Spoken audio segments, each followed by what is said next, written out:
سلام، د څلور بجو لنډو خبرونو ته ښه راغلاست. په قطر کې د وسلوالو طالبانو زلمي خلیلزاد په مشرۍ امریکایي پلاوي ترمنځ د سولې پر هوکړې خبرې اترې روانې دي.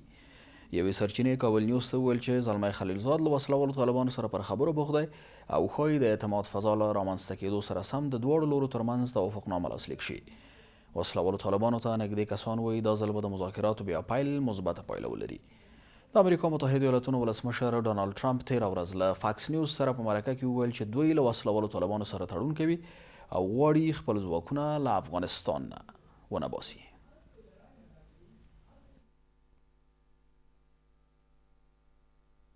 په مشرۍ امریکایي پلاوي ترمنځ د سولې پر توافقنامې خبرې روانې دي.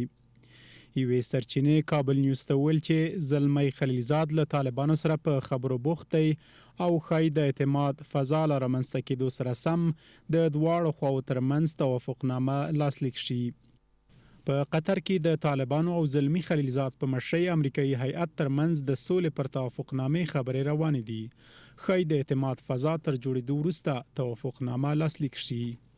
طالبانو ته نږدې سرچینې وایي چې له څو ورځو راهیسې د باور جوړونې هڅې له دواړو لوریو پیل شوې او ښایي دا ځل د امریکایانو او طالبانو ترمنځ خبرې مثبته نتیجه ولري. د رسمي اظهاراتو څخه داسې معلومیږي چې تمایلات د دې لپاره ډېر سوي دي. د بندیانو مثبتو تبادله هم دا ښیي چې یو څه باید جریان پیدا کړي. نړیوال فشار د ناټو او په وروستي کې د امریکایي چارواکو څرګندونې داسې اشاره ورکوي چې څه باید شروع شي. د امریکا ولسمشر ډونالډ ټرمپ پرون له فاکس نیوز سره په یوه مرکه کې ویل چې دوی له طالبانو سره تړون کوي او غواړي خپل ځواکونه له افغانستانه وباسي.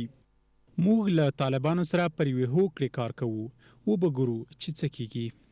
د طالبانو او متحده ایالاتو ترمنځ د سولې هوکړه لیک او خبرې اترې په کابل کې د طالبانو د برید په نتیجه کې د یو امریکایي پوځي له وژل کېدو وروسته لغوه شول او اوس یو ځل بیا په دوحه کې د دې توافقنامې پر سر خبرې روانې دي.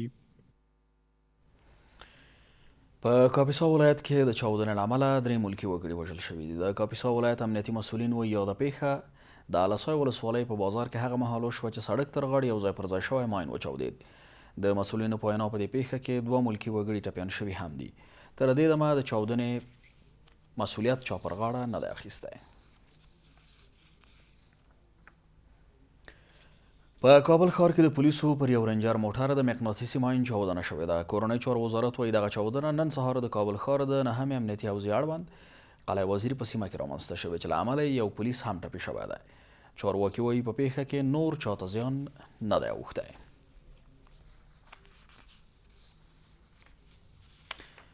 د امریکا متحده ایالاتونو د بهرنۍ چارو وزارت یوې چارواکي ویلي واشنګټن په افغانستان کې د هند له پام وړ پانګونې هرکلی کړی دی. دغه څرګندونې د امریکا د بهرنۍ چارو وزارت د افغانستان د برخې مسؤلې په واشنګټن کې یوې ناستې ته وکړې. نوموړې په دې ناسته کې چې په افغانستان کې د نوې ډهلي پر رول راڅرخېده زیاته کړه چې په افغانستان کې د پانګونې لپاره د هند د هڅو ملاتړ ته دوام ورکوي. هند له 2000 لومړي میلادي کال راهیسې د افغانستان په ملاتړ کې فعال رول لوبولی دی. د افغانستان د بیا رغونې لپاره د امریکا متحده ایالاتونو د څار اداره یا سیګار وایي سږ کال پر افغان ځواکونو په 49 نفوسي بریدونو کې 160 سرتیري وژل شوي دي. د سیګار په تازه ریپورټ کې راغلي چې یوازې له جون څخه تر اګست پورې د افغان ځواکونو په لیګو کې 10 نفوذي بریدونه شوي چې دا تر جون وړاندې د 3 میاشتو په پرتله بېساري ارقام دي او په دغه 3 میاشتو کې له نفوذي بریدونو 80 سرتیري وژل شوي دي. دا په داسې حال کې ده چې تر اوسه د دفاع او کورنۍ چارو وزارتونو په دې تړاو کوم غبرګون نه دی ښودلی.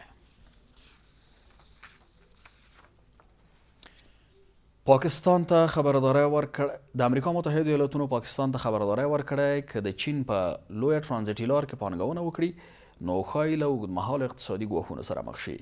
د جنوبي اسیا په چارو کې د امریکا د بهرنیو چارو وزارت مرستیالې الیس ویلز یوې غونډې ته وویل د یو کمربند او یوې لارې په نوم د چین د عامه تاسیساتو د لویې پروژې ګټه یوازې بیجینګ ته رسیږي.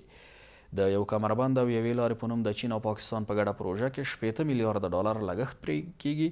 د اورګاډي پټلۍ، سړکونه او د انرژۍ د لیږد تاسیسات پکې شامل دي.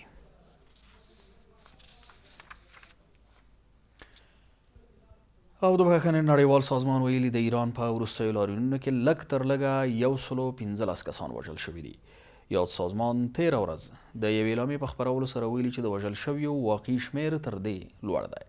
بلخوا د ایران قضایه قوې تایید کړی چې په دې هیواد کې د تیلو د بیو لوړوالي پر ضد د وروستیو لاریونونو 100 تنظیمونکي نیولي دي. د ریپورټونو له مخې د ایران رژیم اعتراض کوونکو ته خبرداری ورکړی چې ځینې کسان به آن اعدام شي. دا په داسې حال کې ده چې 13 ورځ د امریکا متحده ایالاتونو د بهرنیو چارو وزیر مایک پامپیو له ایرانیانو غوښتي چې په دې هیواد کې د معترضانو پر وړاندې د حکومت ځپونکي اقدامات دي د ویډیوګانو او نور اسنادو په ور استولو مستند کړي او په وینا یې واشنګټن ته به د دې ځورونو په اړه اقدام وکړي.